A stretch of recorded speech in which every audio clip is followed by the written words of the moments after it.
Саламатсызбы? Сизге бул нерселер таанышпы?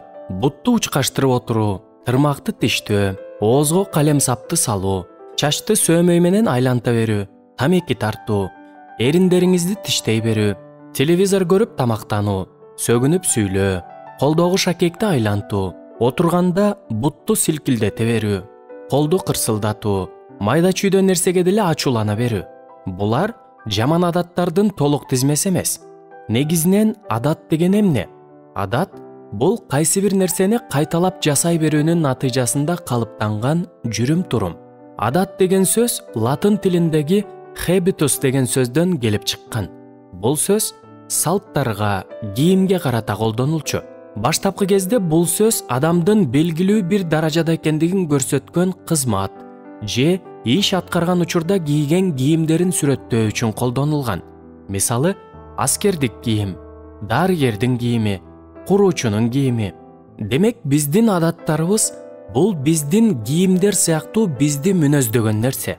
Мисалы, жалкоо адам кандай адаттарга ээ деп ойлойсуз?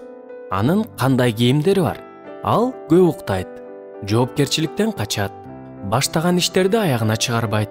Кандай жумуш айтсаң деле шылтоо тапканга аракет кылып турат. Жалкоо адамды ушул нерселер мүнөздөп турат. Адамдын жакшы экенин эмнеси көрсөтүп турат? Ал адамдарга көңүл бурат, ар дайым жардам берүүгө даяр, жаркылдап турат, талаштан качат, мамилелерде тынчтыкты сактоого аракет кылат, боорукер, элпек. Мына ушундай адаттар жакшы адамды мүнөздөйт. Белгилей кетчү нерсе, жаман адаттар заматта эле бизге жабышып калышат. Ошондуктан сергек болуу керек. Жакшы адаттарга ээ болуу эмгекти талап кылат. Жакшы адаттарга ээ болуу үчүн өзүңдү контролдоо абдан маанилүү. Эгерде бул нерсе сизге кыйын болуп жатса, Кудайдан жардам сурасаңыз болот. Ооба, туура эле уктуңуз. Кудайдан жардам сурасаңыз болот. Ал дайыма жардамга даяр.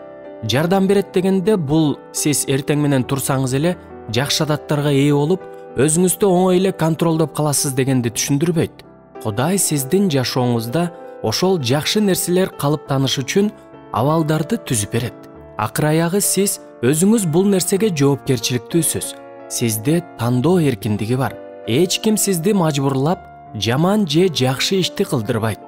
Жакшы адаттарга бай болуңуз. Жаман адаттардан болушунча эртерээк арылууга аракет кылыңыз.